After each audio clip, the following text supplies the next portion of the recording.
the first stretch we're going to do is the cat pose from yoga to get flexibility in our lower back and pelvis to work on getting rid of that anterior tilt. So knees below hips,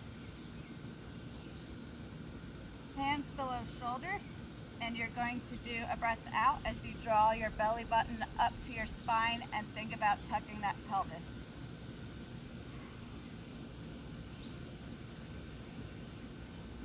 And hold for 4 breaths.